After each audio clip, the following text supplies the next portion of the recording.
that. So John was sent to this island because he worshiped Jesus. So in that time, the emperor's name was Domitian. I think that's how you say it.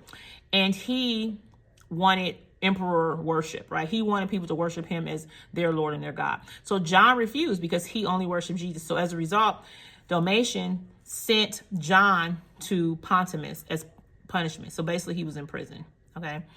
And so what is so ironic about this is that while he's on this island in isolation, barren, desolate, alone, God, this is where God shows up, right? He shows up and he gives him this whole entire book of Revelation. And that's kind of how God works. There's no kind of, that is how God works in our lives, right?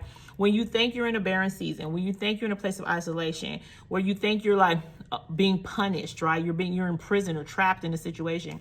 That's when God's going to show up and do his best work, right?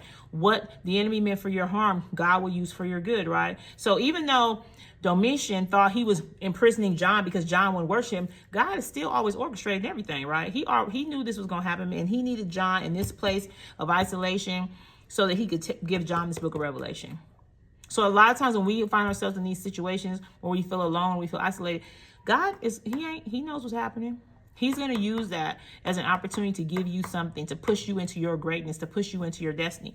This book of Revelation was John's destiny, right? He had to write this book, right? He had to record this book.